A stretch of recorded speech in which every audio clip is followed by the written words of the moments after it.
अस्सलाम वालेकुम नाज़रीन, पल पल न्यूज़ के न्यूज़ रूम से मैं हूं आपके साथ नदीम अकरम। दोस्तों, भाड़े पर बुलाए गए सैनिकों द्वारा गाजा की खाली जमीन पर झंडा गाड़ करके राष्ट्रीय गान गा दिया गया और लोगों ने उसे कब्जा कब्जा चिल्ला दिया।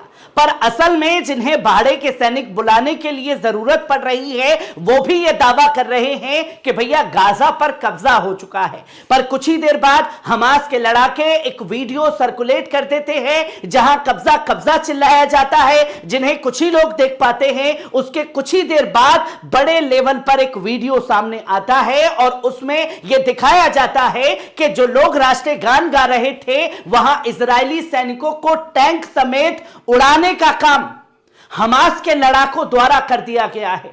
पर यह तस्वीर दुनिया से गायब होती है, कोई इसके बारे में बात नहीं करना चाहता क्योंकि यहां इजराइल डिफेंस फोर्स को मुंह की खानी पड़ रही है।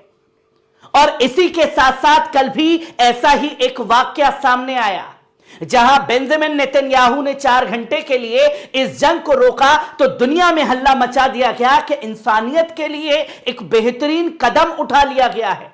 इतना बेहतरीन कदम कि 4 घंटे के लिए सिर्फ बमबारी रोकने का ऐलान बेंजामिन नेतन्याहू द्वारा कर दिया गया। व्हाइट हाउस ने भी पीठ थपथपा दी बेंजामिन नेतन्याहू की। दुनिया भर के तमाम नेता जो हैं वो कंधे से कंधा मिला करके इंसानियत की मिसाल देने वाला बेंजामिन नेतन्याहू जिंदाबाद। और जो इंसानियत की मिसाल की दुहाई दे रहे थे उसके कुछ ही देर बाद हमास के द्वारा इंसानियत का उससे भी बड़ा कदम उठाया गया जहां 4 घंटे के लिए जंग रोकी और जंग के दौरान अपना वादा भी हमास ने निभाया जहां 2 इजरायली नागरिकों को रिहा करने का काम किया। और इसके बारे में जानकारी खुद अल-कुद्दूस ब्रिगेड के सैन्य प्रवक्ता और अबू हमजा ने इस बारे में लोगों को बताया कि Abu Hamza ready to release 2 captives on humanitarian ground. इंसानियत के नाते हम 2 लोगों को रिहा कर रहे हैं। और रिहाई के बाद जो 2 इजरायली नागरिकों ने कहा उसे जानना समझना जरूरी है, जो कि आप ये देख सकते हैं कि एक 70 साल से ऊपर की बुजुर्ग को रिहा किया गया, वहीं एक 13 साल के लड़के को रिहा किया गया है। जहां दोनों ने इसके लिए जिम्मेदार बेंजामिन नेतन्याहू को बताया, जहां महिला ने साफ तौर पर कहा कि हमास के लड़ाकों ने, जिन्हें दुनिया आतंकवादी बता रही है, उन्होंने हमारी मेडिसिन, जो बीमार लोग हैं उनकी पूरी तरीके से रक्षा की है और आपकी बमबारी में हमारे खुद के लोग मारे गए हैं। तो वहीं 13 साल के मासूम लड़के ने, जो इजरायली है, उसने साफ तौर पर कहा रोते हुए कि हर चीज के लिए जिम्मेदार सिर्फ बेंजामिन नेतन्याहू है। चाहे यहां मजलूम फिलिस्तीनियों का नरसंहार हो, चाहे इजराइल में हो रही इजरायलियों की हत्याएं हो, उसके लिए भी जिम्मेदार सिर्फ और सिर्फ बेंजामिन नेतन्याहू है। आपने इनके बच्चों को शहीद कर दिया, आपने जो है बमबारी में सब कुछ खत्म कर दिया, इनका पानी बंद कर दिया, पर इन्होंने हमारा कुछ बंद नहीं किया। इसकी जानकारी साफ तौर पर दी गई। और मैं वो नहीं कि 1 मिनट की खबर बोली निकल गए, अगली खबर पर बढ़ गए। डिटेल से हर एक खबर को आपके सामने रख भी रहा हूं, बता भी रहा हूं कि कब कब क्या क्या कुछ घटनाएं घट रही हैं लगातार इस जंग के दौरान। और मैं वो तोता नहीं जो आईडीएफ ने बोल दिया सिर्फ वही बोलता रहूं। तमाम चीजें जो हैं, जो भी गतिविधि चल रही है, उसे आपके सामने रख रहा हूं। जहां आप ये साफ तौर पर देख सकते हैं कि Hamas denies agreement with Israel on humanitarian pause, जो 4 घंटे के लिए जंग रोकी गई, उसके दौरान यह साफ तौर पर हमास ने कह दिया कि जो शर्तें इजराइल की हैं हम उससे इनकार करते हैं। और दुनिया के सामने एक मैसेज देने का काम किया गया और इंसानियत की मिसाल जो हमास ने कायम करी उसके ऊपर सभी दुनिया के लोगों की खामोशी है। जहां अल-कुद्दूस ब्रिगेड के सैन्य प्रवक्ता अबू हमजा ने गुरुवार को एक टेलीविजन भाषण में घोषणा की कि बमबारी के बीच गाजा में जो समूह द्वारा बंदी बनाए गए लोगों के जीवन की पूरी जिम्मेदारी इजरायली कब्जे की है।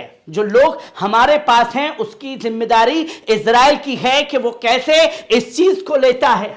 जहां अबू हमजा ने मानवीय और स्वास्थ्य आधार पर 2 इजरायली बंदियों हना कातसिर और यागिल याकूब को रिहा करने के लिए प्रतिरोध की घोषणा की है, जिसके बाद उनके वीडियो दुनिया के सामने आए। जहां घिरे गाजा में चल रही हिंसक इजरायली आक्रामकता पर प्रवक्ता ने इजरायली अपराधों और नागरिकों के खिलाफ नरसंहार के बारे में अंतर्राष्ट्रीय चुप्पी की निंदा की है कि इतने बड़े बड़े संगठन हैं, जब इजराइल आतंकी घटनाओं को गाजा में अंजाम दे रहा है तो हर तरफ खामोशी क्यों है। वहीं अबू हमजा ने इस बात पर भी जोर दिया कि सेनानियों ने लड़ाई के सभी मोर्चों पर टैंकों और दुश्मनों के भाड़ों के सैनिकों को खदेड़ना जारी रखा हुआ है। इस बारे में कहीं कोई जिक्र नहीं देखेंगे आप। बड़े बड़े नाम निहादी मुस्लिम बैठे हुए हैं, वो भी इस बारे में बात नहीं करना चाह रहे कि हमास मार रहा है, इतने सैनिकों को ढेर कर दिया गया है। जहां इसी स्थिति में हमारा दुश्मन जो आगे बढ़ने की कोशिश कर रहा है, पीड़ित है, उसके टैंकों को हम जो है जमींदोज कर रहे हैं। इसके बारे में जो है बात होनी चाहिए। अपने बयान को समाप्त करते हुए अबू हमजा ने घोषणा की कि अल कुदूस ब्रिगेड ऑपरेशन अल अक्सा फ्लड का एक अंग है। ये हम ऐलान करते हैं कि समूह के प्रतिरोध सेनानी हमास अल कस्साम ब्रिगेड में हमारे भाइयों के साथ कंधे से कंधा मिलाकर हम इस जंग को लड़ रहे हैं। जहां पहले अल कस्साम ब्रिगेड तो वहीं अल कुदूस ब्रिगेड ने भी यह साफ तौर पर कहा कि इस जंग में हम अलग अलग नहीं हैं, क्योंकि ये अलग अलग सैन्य संगठन बने हुए हैं जो अपनी अपनी जगह पर पूरी तरीके से मोर्चा संभाले हुए हैं, जिसके बारे में अबू हमजा ने यह खुल करके ऐलान किया। जहां अबू हमजा के भाषण के तुरंत बाद अल कुदूस ब्रिगेड ने प्रधानमंत्री बेंजामिन नेतन्याहू को संबोधित करते हुए 2 इजरायली बंदियों के फुटेज जारी किए, जिसमें उन्हें अपने जीवन के जिम्मेदार ठहराया, जिन्हें गाजा पर हिंसक इजरायली हवाई हमलों के लिए लगातार खतरा हो रहा है। इसी के बीच वैश्विक युद्ध का सामना कर रहा है, जिसका लक्ष्य फिलिस्तीनी लोगों को नष्ट करना है और दुश्मन हर चीज को निशाना बना रहा है, यहां तक कि अपने स्वयं के बाशिंदों को भी यह जिक्र किया जा रहा है। जहां एक सनक सवार है कि भैया हमें सब खत्म करना है, उसी को खत्म करने के चलते जो है ये तमाम चीजें सामने आ रही हैं, उसमें वो अपने लोगों को भी ढेर करने का काम कर रहा है। 2 इजरायलियों, एक महिला और एक पुरुष युवक ने जोर देकर कहा कि अल कुदूस ब्रिगेड उन्हें अंधाधुंध बमबारी से जीवित और सुरक्षित रखने के लिए सभी प्रयास कर रहा है।